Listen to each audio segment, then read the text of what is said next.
Tiba-tiba mereka ni semua dikejutkan dengan satu tangisan tau.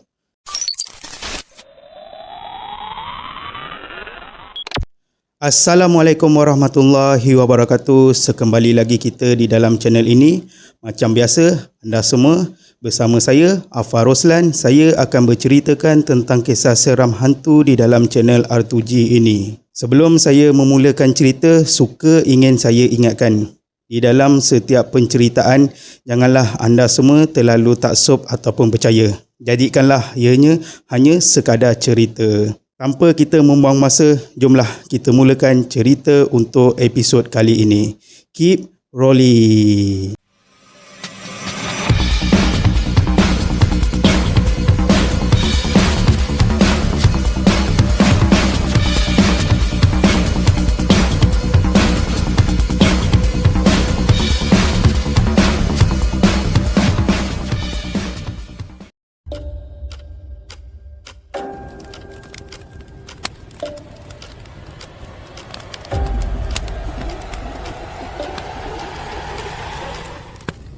Bismillahirrahmanirrahim.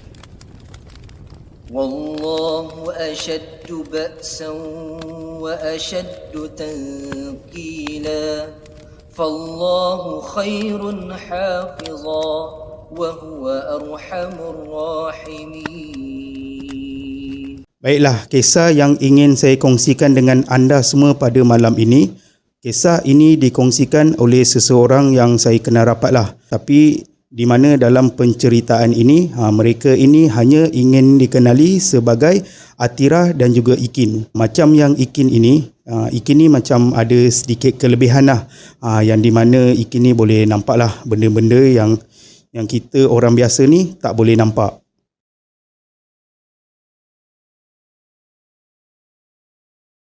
Kisah ini berlaku pada tahun 2011, di mana yang Atira ini ketika itu berumur 17 tahun, baru saja habis ambil LSPM, manakala yang Ikin ini pula berumur 16 tahun, beza setahun je lah dengan Atira kan. Jadi macam mereka ini mempunyai 5 orang adik-beradik tahu. Jadi bawah mereka ni ada lagi 3 orang adik, di mana ada 2 orang lagi adik perempuan dan juga yang paling bongsu adik lelaki yang dalam cerita ini cuma ingin dikenali sebagai Fandi. Jadi macam Atira dengan Ikin ni, mereka ni agak rapat lah. Yelah, sebab beza umur mereka pun hanya setahun saja kan. Mereka sekeluarga ni ada merancang untuk pergi bercuti di Port Dickson tau. Yelah, memandangkan pada waktu itu adalah waktu cuti sekolah. Jadi mereka ni merancanglah sekeluarga untuk pergi bercuti dekat Port Dickson. Diorang ni cuma merancang untuk pergi bercuti dekat-dekat sajalah. Yelah, sebab macam keluarga Atira ini, mereka ni hanya tinggal di Kuala Pilah. Tapi yelah, daripada Kuala Pilah nak ke PD pun memakan masa dalam sejam lebih macam itu kan. Jadi setibanya hari yang mereka ni merancang untuk pergi bercuti di PD ni, jadi mereka ni sekeluarga pagi-pagi lagi dah bersiap-siap lah, kan dah berkemas-kemas kan apa barang-barang yang patut mereka ni bawa. Jadi yang mereka sekeluarga ni bersarapan dahululah di rumah mereka pada pagi tu kan. Jadi selepas dah selesai sarapan, semua pun dah bersiap-siap. Jadi mereka sekeluarga ni pun bertolaklah pergi ke Port Dickson. Jadi perjalanan mengambil masa dalam sejam lebih macam itu untuk mereka ni sampai di Port Dickson. Jadi setibanya mereka ni di Port Dickson, masa tu orang kata jam pun dah hampir pukul 12 tengah hari macam itu. Jadi mereka sekeluarga ni pun mengambil keputusan untuk pergi makan tengah hari dahululah. Yelah, kalau diorang ni nak, orang kata nak terus pergi check in hotel pun belum boleh daftar masuk lagi kan. Yelah, kalau nak check in hotel pun mungkin dalam sekitar pukul 2, pukul 3 macam itu baru boleh nak daftar masuk ke hotel kan. Jadi mereka sekeluarga ni pun mengambil keputusan untuklah pergi makan tengah hari dahulu kan. Lepas tu jalan-jalan sekejap di sekitar Port Dickson ini. Jadi selepas selesainya mereka ni dah makan tengah hari, lepas tu dah jalan-jalan di sekitar Port Dickson dan masa tu jam pun dah hampir dekat pukul 3. Jadi mereka sekeluarga ni pun menujulah ke hotel yang mereka ni ingin menginap. Jadi setibanya mereka ini di salah sebuah hotel yang terdapat di Port Dickson itu, mereka ni pun teruslah pergi ke lobi hotel untuk mendaftar masuk untuk check in hotel di situlah kan. Macam Atira dan keluarga dia ni, mereka ni merancang untuk menginap di hotel tersebut selama 3 hari 2 malam lah. Jadi selepas selesai daftar, lepas tu dah dapat pun nombor bilik, dah dapat kunci bilik. Jadi mereka sekeluarga ni pun naiklah ke bilik yang mereka check in ni kan. Jadi setibanya mereka di bilik hotel yang mereka nak check in ni, katanya Atira, bilik hotel yang mereka check in ni agak besar jugalah kata Atira, sebab buka je pintu bilik hotel ni, Atira kata akan nampak ruang tamu dahulu. Lepas tu dekat dalam bilik hotel tu sendiri terdapat lagi 2 bilik. Jadi macam yang Atira ni, dia ni tidurlah sebilik dengan Ikin dan juga adik dia yang nombor 3 ni. Manakala lagi satu bilik pula, ibu dan juga ayah Atira tidur bersama dengan adik bongsu dia yang Fandi tu dan juga adik perempuan dia yang nombor 4 tu. Sebab mereka yang 2 ni masih kecil lagi kan. Jadi disebabkan mereka sekeluarga ni dah kepenatan, ialah seharian dah berjalan kan. Jadi setibanya mereka ni dekat dalam bilik hotel mereka ni, jadi diorang ni pun masing-masing berehat lah. Berehat sampailah ke semua mereka ni satu keluarga tertidur. Jadi tengah-tengah mereka ni semua tertidur, tiba-tiba mereka ni semua dikejutkan dengan satu tangisan tau. Jadi bila dah dengar bunyi tangisan tu kan, mereka semua ni pun terbangunlah. Rupa-rupanya tangisan itu adalah tangisan adiknya bongsu Atira ni, yang Fandi ni kan. Yang Fandi ni menangis yang orang kata memang menangis lah. Menangis umpama yang macam Fandi ni nampakkan sesuatu tau. Katanya Atira ketika itu jam dah dekat pukul 7 lah, di mana waktu tu dah waktu senja. Jadi dalam bilik mereka ni dalam keadaan gelap tau. Sebab waktu yang diorang dah sampai kat bilik hotel tu kan, lepas tu diorang macam nak berehat apa semua. Lagipun waktu yang diorang masuk bilik hotel tu hari masih siang. Jadi diorang ni tak buka lah lampu bilik hotel tu kan.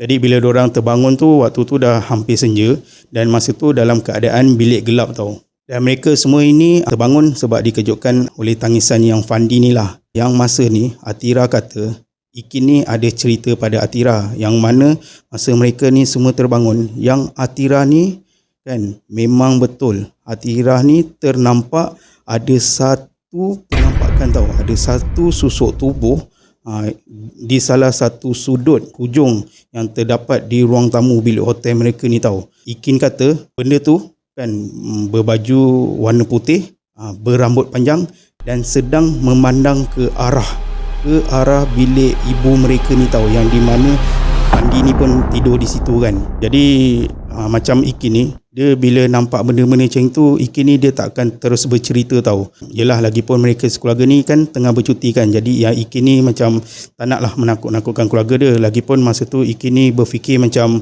mungkin benda tu macam hayalan dia, ataupun dia tak pasti kan benda tu, sebab yalah masa tu mereka ni masing-masing tengah kepenatan dan jadi bila yalah benda tu orang kata jadi macam sekali lalu tau. Jadi bila adik mereka yang bongsu ni menangis, lepas tu mereka ni semua bangun kan. Jadi yang waktu tu lah yang Ikin ni bangun dan dia memandang ke arah ruang tamu, dia nampak lah yang benda tu kan.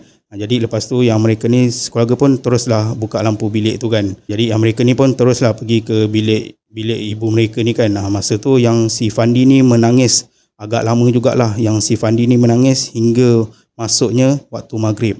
Jadi bila dah masuk waktu maghrib tu, barulah si Fandi ni berhenti menangis kan.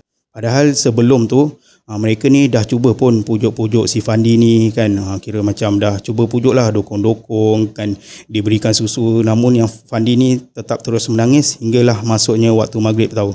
Jadi bila yang si Fandi ni pun dah berhenti menangis, mereka sekeluarga ni pun mandilah kan. Mandi kan, jadi mereka ni mandi bergili-gili lah. Lepas tu mereka ni pun menunaikanlah solat maghrib. Dan mereka sekeluarga ni tunggulah sehingga masuknya waktu isyak tau. Sebab mereka sekeluarga ni merancang lepas isyak mereka ni nak keluar pergi makan malam pula. Dan lepas tu nak sambung berjalan lagi lah di sekitar Port Dickson. Jadi dah selesai, mereka ni dah mandi semua. Lepas tu dah siap solat maghrib, dah siap solat isyak. Mereka ni pun sekeluarga keluarlah untuk pergi makan malam. Lepas tu berjalan-jalan lagi kan di sekitar Port Dickson.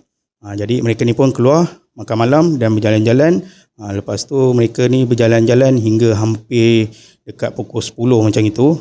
Jadi bila dah pukul 10 malam macam itu, mereka sekeluarga ni pun mengambil keputusan lah untuk balik ke bilik hotel semula.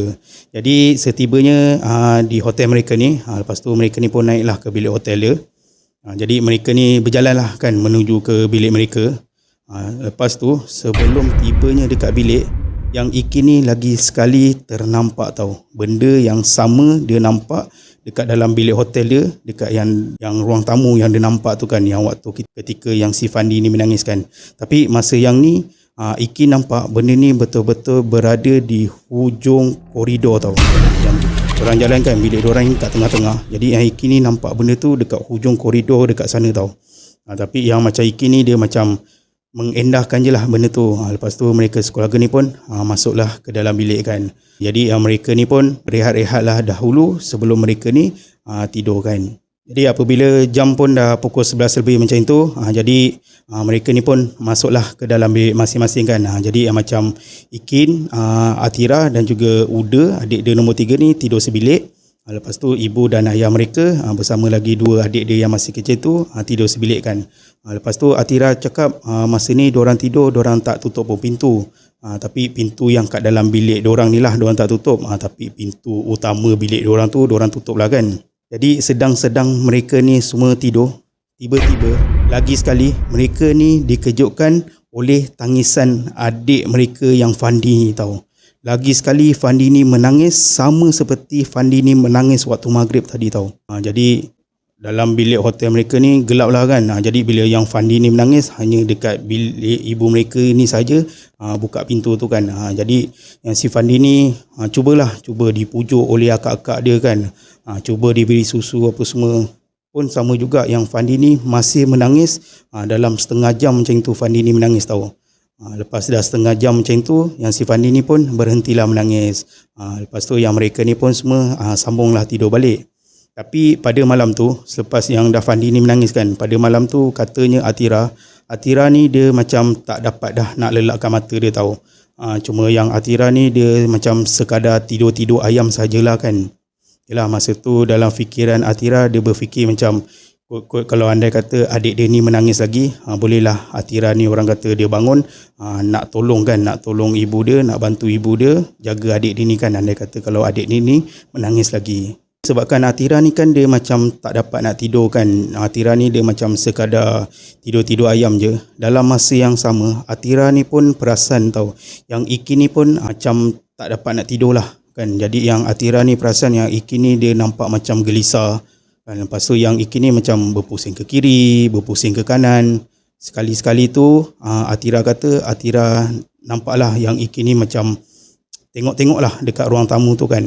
Jadi tengah-tengah macam gitu, tiba-tiba yang Ikin ni bangun dan pergi ke ruang tamu tau. Ruang tamu yang terdapat dalam bilik hotel diorang ni kan. Tapi macam Atira ni tak adalah bangun juga nak tengok ke ataupun nak jenguk kan apa yang Ikin ni tengok tau. Cuma katanya Atira, tiba-tiba Atira ni terdengar yang Ikin ni bercakap. Ikin kata, "Pergi, jangan ganggu adik aku." Lepas Ikin tu dah cakap macam itu, yang Atira ni pun perasan lah yang Ikin ni masuk ke dalam bilik dia semula. Dan Ikin ni berbaring semula lah. Macam Ikin ni dia tidur di tengah-tengah antara Atira dan juga adik dia yang nombor 3 ni tahu. Jadi lepas tu yang mereka ni pun tidurlah sampai ke esok paginya kan. Lepas tu Atira kata dah tak ada lagi lah yang adik dia Fandi ni menangis lagi. Lepas tu yang Atira ni cakap tak ada dah apa-apa gangguan yang mereka terima lah sepanjang mereka menginap dekat hotel tersebut sepanjang 3 hari 2 malam, selain pada malam pertama tu lah yang si Fandi ni menangis kan. Okey, baik, sampai sini saja cerita untuk kisah kali ini. Kemungkinan insya-Allah akan ada banyaklah yang cerita yang saya akan dapat daripada Atira dan juga Ikin ni kan, insya-Allah kan. Anda kata mereka ni masih sudilah nak berkongsi kan. Yalah, kalau ikutkan macam Ikin ni banyaklah cerita-cerita yang dia ada ni kan. Okeylah, semoga kita berjumpa lagi di episod yang akan datang. Sebelum saya terlupa, bagi sesiapa yang baru je terjumpa channel ini secara sengaja ataupun tak sengaja, kalau anda semua suka akan cerita-cerita kisah seram hantu tu, bolehlah support saya dengan tekan butang subscribe, tekan juga butang loceng, kalau boleh like dan juga komen. Bagi sesiapa yang dah support saya tu kan, sentiasa follow video-video di dalam channel saya ini. Saya ucapkan terima kasih. Semoga kita berjumpa lagi di episod yang akan datang. Assalamualaikum dan bye-bye.